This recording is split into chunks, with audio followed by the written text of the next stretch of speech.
And people used to call me Dumbo as a kid because I had big ears as well. My mom's in the kitchen just like, oh my God. Wait, what are you doing? Sorry, BAFTA, my dog is eating Darren Aronofsky's tissue. Well, my name is Darren Aronofsky. And I'm Matt Smith. One of the greatest filmmakers alive. And I'm... Up-and-coming actor. Thank you very much. Dr. Who, you know, I mean, I work with Edgar Wright. I mean, Edgar Wright was a much better director than Darren Aronofsky, by the way. Yeah, this is film first. Oh, yeah, this is film first. We're here at BAFTA. It's our film first. Well, for me, the first film that I claim to be my first film is Willy Wonka and the Chocolate Factory. But there was something else I saw. I remember the movie theater. I remember I was with my uncle and my sister.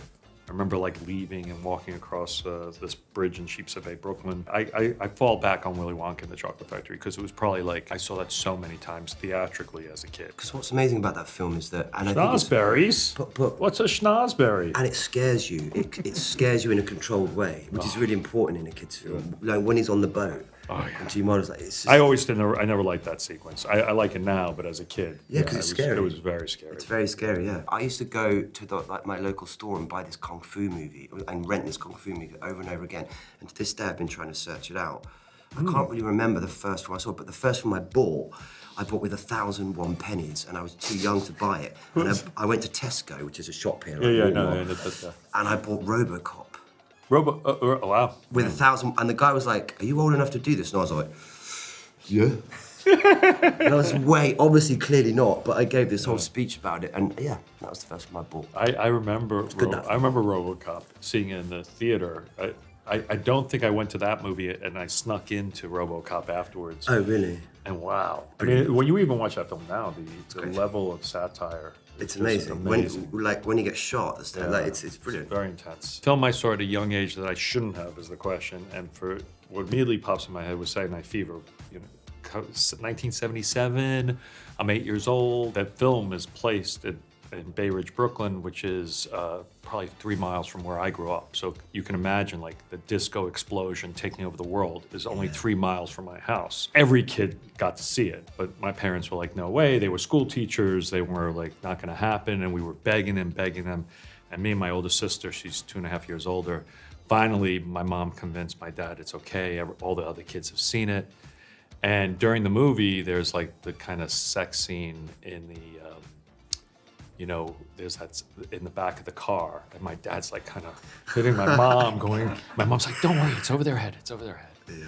The next day at breakfast, my mom's making breakfast, and me and my sister are talking. We start debating what a BJ is. Oh, no. And we're like, and my mom's in the kitchen just like, oh my God. And my mom, and then we both go, Mom, who's right? Oh, and my mom, this is my favorite line, my mom's just like, Patty, listen to your brother. Wait, what are you doing? Sorry, BAFTA, my dog is eating Darren Aronofsky's tissue. And it was not used, luckily. It doesn't matter, I think he'd prefer it if it was. So the same movie store, or film store, I used to go and get like Indecent Proposal and Sliver and Disclosure. Yeah. I was sort of obsessed with like those Demi Moore, kind of Sharon Stone type films. But similarly, I remember watching Pulp Fiction as a kid at a sleepover with my best mate, Bondi. And no word of a lie, put it on. And his dad walked in just as I'm gonna get 2 pairs of pliers and blowtorch and you know what I mean? And it was actually in the scene. And we were both like, First formal TV show that... Go TV. Oh, do you know what? And I'm still obsessed to this day. I think it's my mastermind subject. I watch it minimum, still to this day, in sort of a vaguely sort of, in a good way, is I'm Alan Partridge. Anything to do with Alan Partridge. I think that's the greatest comic creation that's come out of Britain for the last 30 years. Yeah. Fair enough. Totally dating myself in front of you, but like... totally, I mean, it's, was the $6 Million Man with Steve Austin. You know, that was like, every boy in America had that doll.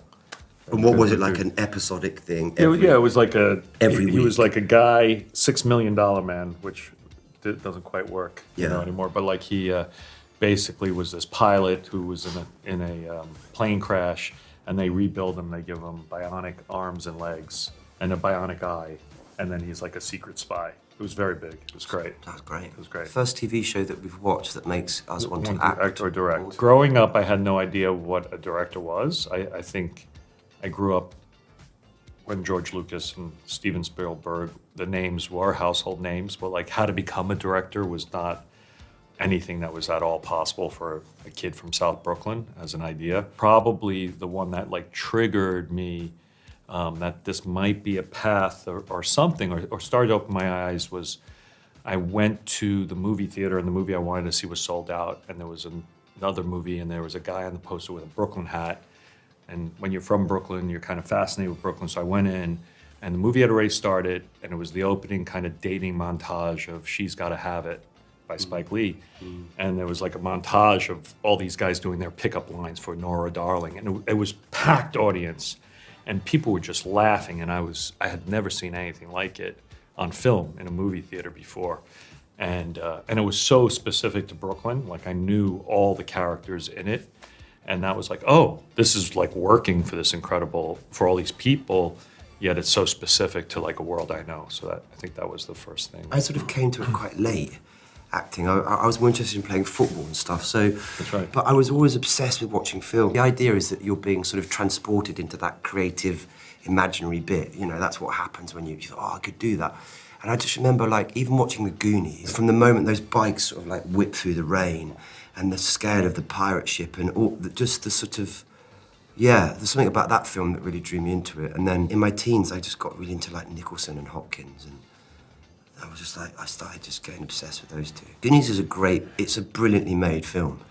Yeah. Who directed Goonies? It's not Christopher Columbus, he produced it, did he? No, Richard Donner, Dick Donner. My first memory of being the Doctor in Doctor Who, I was just, I mean, I don't know, I was sort of like just utterly intimidated. I'd like walk down the street and people would shout, "Don't break Doctor Who."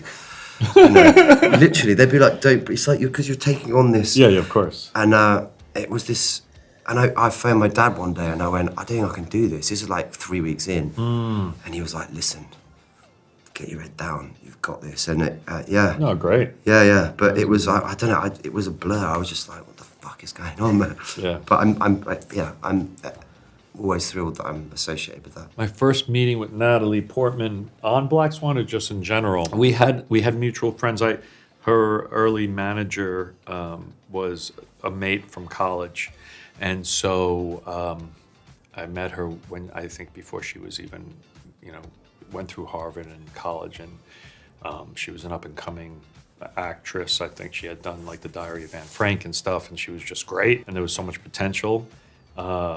And then we just very early on were talking about like, let's figure out something to work on. And but probably the first meeting I remember we did on Black Swan was like 10 years before we ever filmed. We went to a rehearsal of New York City Ballet and just sort of sat watching the rehearsal, talking about what it could possibly be. Neither of us knew at that time it was going to take 10 years before the script would come together and it would make sense. First movie I cried in was probably The Champ. Probably don't know it. It was like it was a huge tearjerker with Ricky Schroeder. Do you know what that name is? No. He was like a child star in America. It was a big deal if you grew up when I was a kid. So The Champ. It was like like a little kid whose dad went back to the ring and dies in the ring in front of him. It was a big father-son one. It was heart-wrenching. They always get me, the father-son ones. Yeah. I don't know if I cried a lot in the films as a kid. I mean, I always used to fucking think, I didn't like Dumbo's mum being locked up, man. Yeah. That used to get to me. And people used to call me Dumbo as a kid because I had big ears as well. So it doubly sort of flexed me off, man. Yeah. So maybe that. But maybe I was crying for me. Yeah. I'd cut to a picture of Dumbo and me. It was terrible. And my parents just say, "Don't worry, you'll grow into them." You did. That's why I was probably nervous about. Yeah. You were like, trauma. It was like trauma from PTSD from childhood. Into the Hudson. What was both your first reaction to reading the script for Stealing? Well, I didn't have a first. I mean, I guess I did. Charlie had written a script and I read it and I was like, oh, there's a lot of potential here, and I want to develop it. So I think you would have a different experience because you probably read it. Now, did you read it with Russ being an American still? I auditioned first in America. Oh, you I did? put myself on tape in America. In English, with an American accent? In New York, I dived in. It was so quick. They were like, Yeah, with an American accent, I dived into a thing and did it really quickly. But I read it. I have to answer honestly, as though you're not here, Darren. I read it and went, "Wow, Darren Aronofsky's going to direct this movie," you know, because it felt like a sort of. Darren's a bit like Radiohead in that every film feels like you know, like a Radiohead album. Everything feels sort of really vividly different. You know what I mean? And so this, I felt like. Not that you've got a wheelhouse, but it just, you know what I mean? Oh, yeah. Yeah. And, and then I was like, feel free to insult me. It's okay. No, you can't. You won't actually. It's fine. But I don't mean that as an insult. I was like, no, wow, no. It's going to bring, and which I think when you watch the movie, you realise that's what's happened. Yeah. And I thought, wow, how exciting. And then I thought, I've got to get this part because I did. I thought, you know, there's like certain scripts you read where you're like, I'm going to go after this one. I really want to get it, and this was one of those. And it was great how it evolved. I think. Yeah. Originally, it was just in the book, Russ is actually not so different than Hank. That they kind of look alike, and I just was like, and he wasn't a very distinct character. He was just a guy that lived next door. He was like another kind of jockey guy that lived next door, and I was like, that's not what New York is.